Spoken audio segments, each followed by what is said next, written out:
My name is Ray Agaoglu. I'm the director of Gunhand. I grew up in Canada, but I've been living in the Netherlands for about almost 20 years. My name is David Anthony van der Meijde. I started as a director of photography, and since I think I'm now working as a director of photography for 6 years. And as the productions got bigger, I started my own production company 4 years ago, which we are in right now. It's called Welldone Pictures. Since I think it's now 2 years, we started working on Gunhand. So why of all film genres did you decide to make a Western? Yeah, it's my favorite genre of film, and I grew up as a young kid going to a cinema, where they had matinees every Sunday, and they showed almost exclusively really old Westerns. So I was like 7, 8, 9 years old. So I couldn't wait every Sunday to go and see these films, and they were a lot of B Westerns, a lot of spaghetti Westerns, but particularly older Westerns. And so I guess I just developed a love for the genre, and I feel very much at home in that world, and something I always wanted to do. The movie's about one of the things that it's about a gunfighter or an ex-gun for hire who's dealing with aging. I think a lot of films don't deal, there's this kind of this heroism, and then the guy rides off in the sunset, and then you don't really know what happens to somebody like that. So yes, there's elements of that you find in other Westerns, but we focus a little bit more on, the character's a little bit more mature, and it's not so black and white, good guys, bad guys. It's a little bit of a gray area, and I will leave it up to the audience to decide what. So I'm not giving you any spoilers. Yeah. So actually, Gunhand is actually a story where most Westerns end. Gunhand begins. Yeah. When the hero rides off into the sunset, our story begins. Your synopsis contains a lot of elements that are very typical for a Western. So how original is your movie? I think it's interesting to ask the question, how original do you want to make a Western? When I look at examples of people say, okay, let's make a vampire Western. Let's make a Western with aliens. Let's make a Western, when I sort of analyze the Westerns in the last 20 years, as we've been trying to kind of reinvent the genre a little bit, which Westerns have been the best received, that have been more highly acclaimed or received the best. There were Westerns that didn't really go off the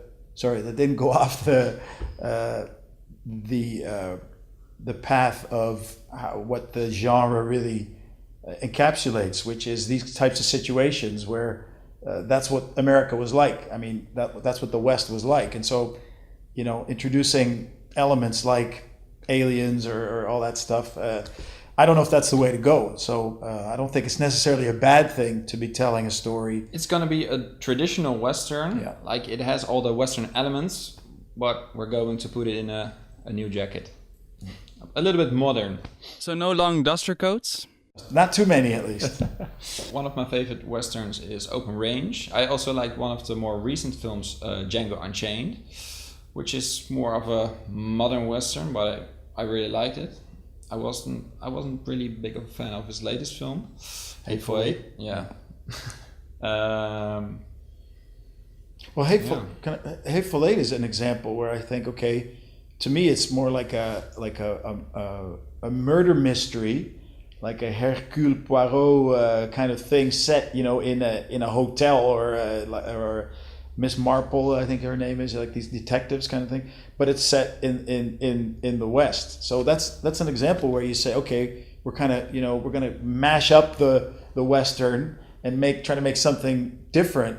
And whereas Django was much more traditional as far as the themes, like revenge, that's a great Western theme, revenge. I mean, it's just clear, and sometimes when you go off that track, the film kind of becomes, it could be good, but I sometimes wonder if you should do that, so I like Django too. Yeah, and which one was the with Russell Crowe? I forgot it. Was it? 310 to Yuma. Yeah, I also really like 310 to Yuma. Yeah, which is like a remake. Yeah. It's good. Which is also an example of where they just stuck to. Yeah. I don't really like the more of the spoof westerns like Cowboy versus Aliens and westerns that contain zombies. That's not really my thing. No. Or the Seth MacFarlane movie. Yes. Yeah. Oh, yeah. don't get me started. 100 ways, million ways to die in the West. To die in the West. Jesus, that was so bad. Well, that's tough. I mean, when people, you tell people you're making a low budget Western. Yeah. Right away they start thinking, okay, it's going to be funny, you know, because it's the easy way out. It's the easy way out when you don't have a lot of money to say, okay, well, then we're just going to kind of spoof everything. Yeah. And that's the biggest challenge for us is that, we take it seriously, and hopefully in the end people will be like, oh, okay. Hopefully it shows. Yeah. You described this movie as a mashpot western, very Dutch, of course.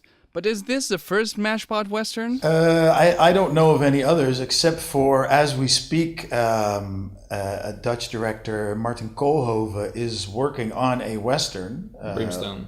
It's called Brimstone, which I know he's also started working on, 3-4 years ago, writing the script and trying to get funding and all that stuff.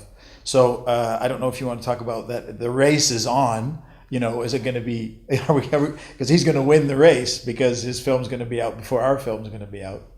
And so I don't know if we can lay claim to the fact that we're going to have the first mashpot Western. I also don't know if you can call his film a mashpot Western, a stamppot Western. I don't know, because he's shot it maybe, in other countries, and maybe it's not so European. I think that's one of the things that, is going to set, hopefully, our film apart. But so I can't. I don't know. It might not be the first mashpot Western, but it's going to be one of the first.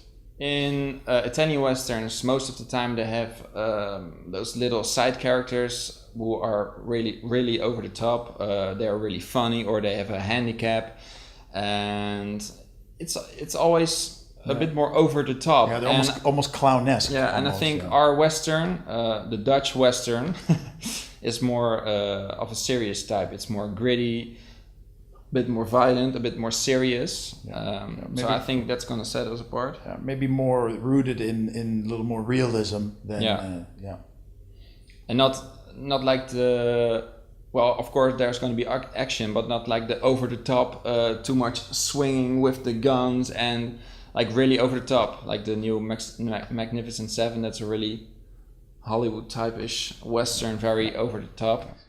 So perhaps you can compare it more to Unforgiven. Yeah, definitely. That's a pretty good comparison. Definitely, yeah. Or like a Open Range, or it's more like a westerns that take place in a more deserted place, right? Yeah.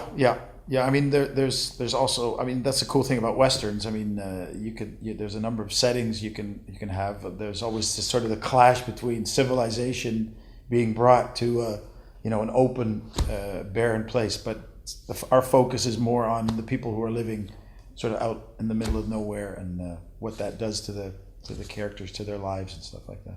Because we don't have the money right now, we have to depend on a lot of very awesome people that really helped us. So we shot about 7 or 8 days right now in a time frame of over a year. Yeah, over a year. Yeah.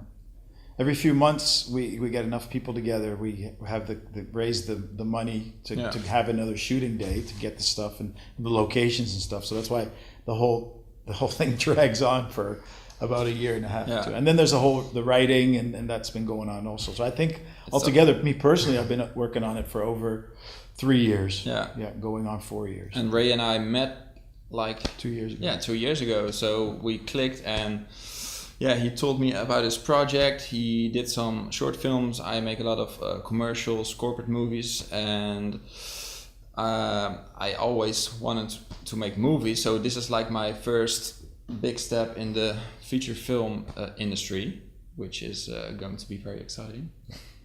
Over 3 years, it may become the Boyhood of westerns.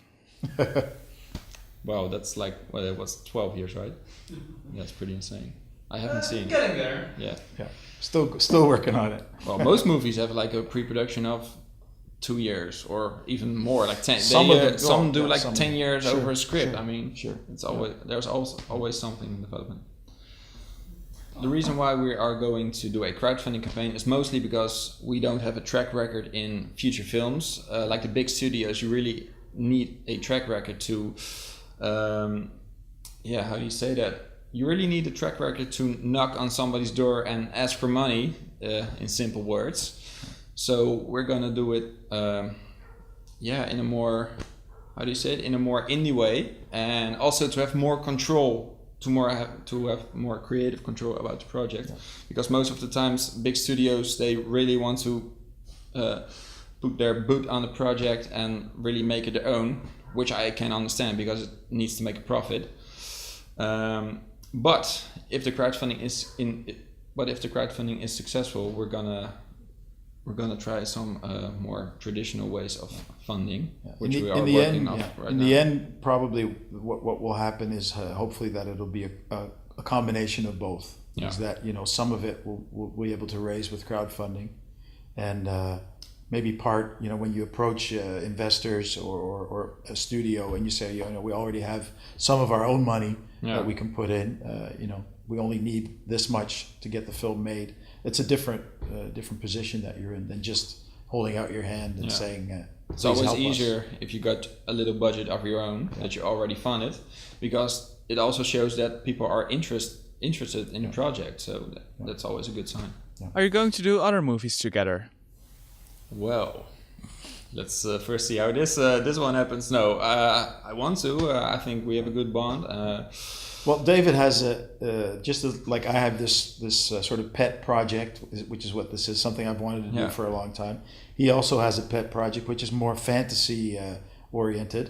Yeah. Cut to the more fantasy oriented, and so already, it's funny while we're working on this and we're looking at locations and stuff. I sometimes I'll run into something and I'll say, hey, this might be cool for David's film. Yeah. So it's not unthinkable if it goes well that we'll do something together. I hope so. Have you already thought of rewards for people who support your project, like perks? Yeah, we have lots of cool perks. One of the challenges with the film is how do we get people in the film? If you have just a restaurant scene in a modern film, it's easy to get people to play the waiter or to do something. In a Western, it's a little bit tougher, particularly if we're shooting in the desert somewhere. But we have some cool ideas. For instance, one of the ideas we have is that people can get wanted posters, so that they're in the film and they're obviously in the shot, because somebody's talking about somebody, and then beside the wanted poster of one of the main characters, you can see them and their name and stuff. We also thought about, in a saloon, maybe some of the bottles that are there, that somebody has a whiskey brand of their own. We have some t-shirt designs. And we are also thinking of some cigar boxes that are going to be in the movie. Yeah. We're also thinking of giving away one of the props, one of the guns that we're going to use in the movie. So we got plenty of stuff. Yeah, we got so we can. The challenge is, I think we got some good inventive ideas on how to personalize things for people. And that they'll also get a copy of that, so they'll have a bottle and they'll have a poster and they'll have they'll get props and things like that. So and there also will be some exclusive screenings, so that some people are going to see some cut scenes from the actual film, and they also can give us some feedback. Yeah, they'll be part of a test audience. We're going to also do some test. That's also test one screenings, of the perks. Which is pretty unique. A lot of films don't do that. We'll actually have them fill out a form and say, okay, what did you think of this? What did you think of that? And of course, we also have some producer credits, and also in a more lower range of the credits, you can get credited on the end credits of the film, and so plenty. If you're looking for Mexicans, to give a ring. I might take you up on that. Yeah. The actors from the trailer, where did you find them? You found them, right? Yeah, I found most of them. I found through platforms, through internet, through platforms where actors, they put their resume on there, and you can see photographs, or you can see Whew, it's getting late. Show reels.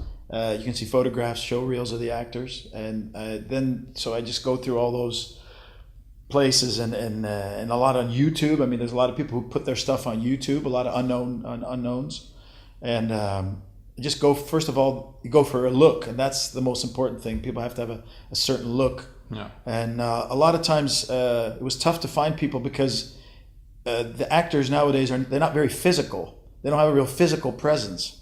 No offense, but if you're sitting and playing video games all day or sitting behind a computer, your body develops in a different way than somebody whose horse has to ride horses or has a job of hunting down outlaws, and there has to be a physical type of stature. So there was a lot of people that were interested in doing it. We needed some more manly men. Yeah, we needed some real men, and also the women have to have a certain unique look, but that's always something you look for. So it's a bit people who look like they've really lived a tough life. They are going to be in the movie, but we're not sure which parts they are going to play. But they will be in the movie. That's sort of the deal that we have with them. We don't know if we're able to cast for the leads, if we're able to cast people with with a bigger name, then they understand how that works. Yeah, because the biggest part of the cast is going to be English American actors, native English people, and I think like 20% is going to be Dutch. One of the characters in the film is an immigrant, who's just recently come over to the States, and depending on who plays that, I mean, she could be French, she could be Dutch, she could be Swedish, Scandinavian, whatever. So that's a way of dealing with that. But we'd like to have most of the character. We'd like the movie to feel authentic. Yeah. When do you think your movie will be ready?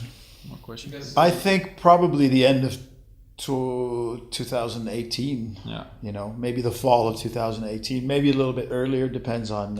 I think that's to be realistic. It also really depends on the budget. Yeah, that's also a big question, because if we're going to get a bigger budget, we can do a little bit more. So it's going to take us a little longer or shorter. We've got more manpower. And indie films, sometimes it means that maybe you have enough budget to shoot everything, but then you don't have enough money to do the post-production in the right way. So then maybe you have to look for some more funds, and that also takes a few months, or you have to do that in a way that's very time-consuming to save money. So the whole process of principal photography, editing, and then the post-production and music, which is an important element. So it's difficult to say. And you just mentioned the score. Have you got any composer in mind? Yeah, we do have a composer in mind. Yeah, we also have we have a composer right now for the trailer, and we hope that he's going to work with us also on the feature. Yeah. So the trailer that we're going to launch when we do the crowdfunding campaign, and also some of the video stuff that we'll do for the crowdfunding campaign, will have original music on it, which is done by the composer. And hopefully, if he's got a tough job, because you as a Western fan know how important music can be. I think if you look at Sergio Leone's films, if you think what those films would be like without that music. Well, that's also an important note, because we're not trying to make a Sergio Leone film, so it's not going to have this. Well, it's going to have great music. It's not going to be a rip-off of any. Martijn de Man is composing our trailer, and hopefully he's going to work with us on the whole feature. So we'll see how it goes. Yeah, we're going to shoot in Almeria. That's in a famous part of Spain where lots of classics are made. We're going to shoot a part in Germany and in the Netherlands. So it's going to be... The idea is that most of the exteriors will be shot outside of the Netherlands, and then some of the interiors we'll be able to build a couple of sets here in the Netherlands, and then shoot hopefully most of the interiors here in Holland. And a lot of the stuff, depending, again, this all depends on the budget. A lot of the stuff that we get for the props and stuff, some of it we get from eBay and Marktplaats. because you can pretty much find anything you want if you really look. So you have to kind of say, okay, does all that stuff have to be made, or do you have to take all that stuff to Spain? Or sometimes it's much easier just to say we build a set here and we have it all here. Plus, if we need to do some reshooting, we need to do pickups, it's much easier to have the stuff here, to do it all here. So I think it's a shame that the modern audience associates the Western, with a bygone kind of age. I think the universe, just like the Lord of the Rings has a universe, and there's these parameters and there's these rules. I think that also you also have that in the Western genre about these set types of situations, and I think you can use those settings to tell any kind of story, any kind of theme, whatever you want to tell. I think you can tell it in a Western setting, and I think you have an exciting, particularly a visually exciting way of telling any story you want. So I hope that we don't have to have, again, you don't have to have vampire westerns and zombie westerns to be able to tell a good story. For instance, immigrants is really a huge topic right now. I mean, Western would be a great way to tackle that and to say, okay, well, let's look at that. How does that work? What happens to people when people from outside come in there? What does that do to a community, or expectations, biases, all that stuff? So yeah, what is strange, you don't really see that topic. You don't really see that topic in Westerns. I can't recall more recent Westerns that cover immigration a lot. It's always like you have a bad guy and a good guy, and you're gonna fight at the end. So are you planning to use like the Old West equivalent of Donald Trump? Well, I definitely think those people existed. You already mentioned that. I think the West was a really interesting place, and I think there was a lot more people who just got off a boat going out west. The people who had a nice cushy job in the East and the cities, they didn't have any reason to go out there. So what type of people moved out west? I mean, it was people looking to make a new start, just like people who are coming from Syria, from all types of places, coming to Europe. Yeah. So I'm sure there was some Donald Trump-like people then, as there are now. Back in those days, you really could go to a little plane of land and just stick your flag in it, and it's yours. Yeah. I think a good Western. I think you need two things. I think you need to use the landscape, and the country that almost as a character.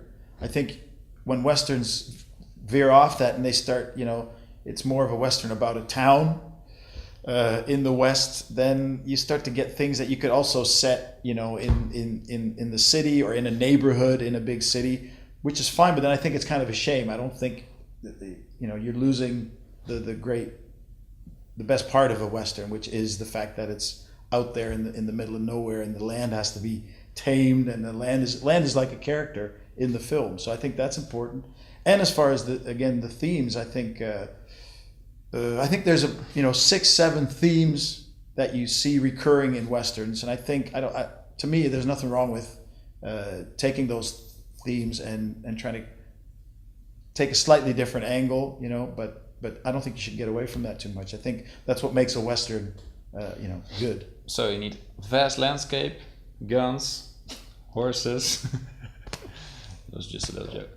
Living out where there's no law and order. You can't just call the police. That obviously that does something. You did have marshals. Sure, but not everywhere. But it's going to take, in some cases, it'll take days or weeks for them to get there. So sure. The whole gun issue is interesting. The whole gun culture. If you know your Westerns, if you know your American history, you look a little bit differently at the whole gun culture. You understand why people had to do something to defend themselves. If they still need to do that, you can ask that question. But I totally understand. I mean, I'm not a big gun person, but I do understand how that developed. because of all the stuff I've read about the American West and the whole colonization of nowadays it's a bit outdated. It's going to be a traditional Western, but in a more modern way. If you've seen if you have seen the teaser, I take a lot of inspiration from films such as The Revenant, Children of Men. Well, one of the things I like about David's style, which I think is exciting for me to work with him, is that he has a way of you're putting the audience more in the shot, in the film, instead of sort of objectively looking at it from a distance. So he knows a lot more about what lenses you have to use for that. Yeah. But as far as the use of the camera, it's something we're that comes naturally. We're gonna use a lot of active camera movement. Think of the actual close-up. The actual close-ups that we're gonna film. Most classical westerns, they use a lot of extreme close-ups, especially Sergio Leone's movie. I think almost 50% of the whole movie is just extreme close-ups of eyes. Westerns, you have a lot of vast landscapes that I really want to capture. So if we're going to shoot a close-up, I'm going to shoot it very wide, so you can see the whole scenery, instead of just using a 100 millimeter lens, just shoot him in his eyes. So I think that's gonna set us apart from the rest of the westerns. It's going to be a traditional western, but in a more modern way. Can I take your close-up? Oh, zoom in here with a whip sound effect. Daar moeten we gewoon eigenlijk misschien moeten we gewoon altijd als elkaar. We zouden het interview ook in het Nederlands moeten doen. Maar anyway. Are you doing an extra close-up? Ja.